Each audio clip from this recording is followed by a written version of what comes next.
Hi there, PL John Norton Jr. This is part two of on PLs of Earth, and continuing the conversation and in-depth about Kofi Annan, the life of Kofi Annan, and then I'll get into Ban Ki-moon, and then of course myself. Continuing with Kofi Annan, I was lifetime friends with Kofi Annan, and so this is based on our meetings and both professional meetings and also friend meetings too, where we'd sit and just casually drink coffee together and talk about his life and his travels, his hardships, and everything that he went through in order to become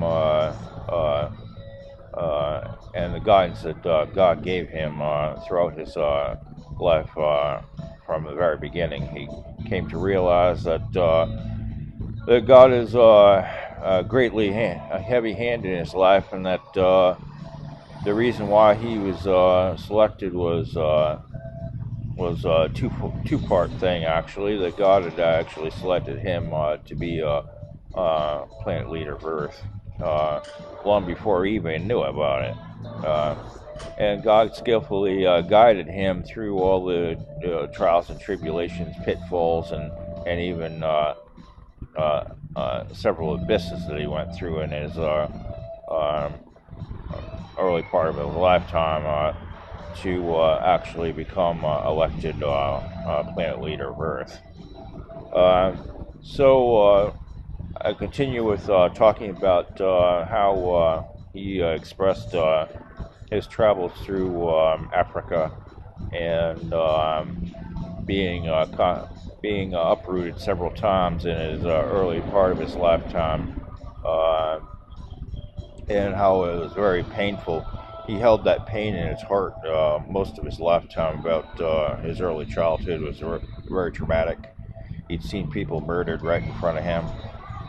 Even some of his family were extended family were murder victims also. And so he talked about that privately, how it affected his judgment, it affected the way he thought about the world, and that he wanted, but it also shaped him into wanting to do something for this planet, because he decided, if I'm ever going to get out of Africa, if I'm ever going to make something of myself, and it's got to happen. He kept his faith. He kept his faith, heavy amount of faith in God, and although he would openly say that he had his questions, he had a lot of questions to God and a lot of questions about him.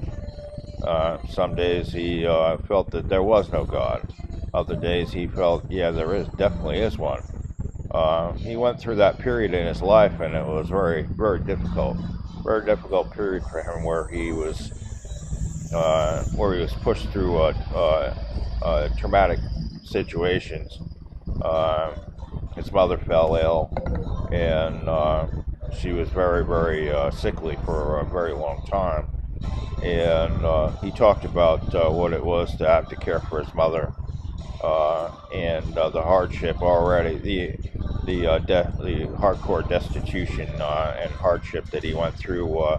Some days, a lot of days in the early part of his life, where there was no food and no water. They had to go and get it themselves. And if any one of them fell ill, it affected the survival of the whole family, because they lived when he was a young child, they lived in a grass mud hut, and then they upgraded to a house. It was a little house. That was a major upgrade, but that was because of involvement with government assistance. and the government assistance came from actually it was foreign government assistance that actually was involved in that, from what he was talking about. And a lot of charity organizations came through that region of Africa, and when he was a young child, and he saw the impact of those charity organizations that openly gave to helping the people who had the least of all. And in his town, in his city, his region, his part of the country that he lived in was the worst end of it, because it was drugs, gangs, violence, and it was, but it was also, as he said, it was tribal violence that was the worst, the most troubling, because it was tribe against tribe, black man against black man, and it was very, very difficult time in his life where he saw the worst of what humanity can do to each other, but he also saw the best of what humanity can do to each other, which is helping the charity organizations and the church step up to the plate and help people, the Christian church. And he saw the Christian missionaries that came and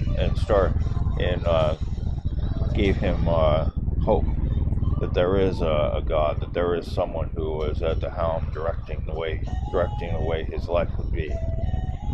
And so that affected more his wanting to do something greater for humanity and for this planet. And so the reality is he would go out and help people. When he became a teenager, we would go out and help people, and he would do community service. He began to get more and more involved in community service and involved in church fellowship, which he did a lot of. But these are things that he didn't very much talk about openly, and publicly he talked virtually nothing about it. He was a private man, and he kept it that way. He separated his work, professional work, from his private life. He liked to keep, as he often would say, I keep my private life private and my public life public, and I don't change that. What I do for government, what I do for humanity, what I do for the UN is public. Everything hangs out on open, and everybody in the world can see. But when I step away from the UN, that's my time. That's my time, my family, and my friends.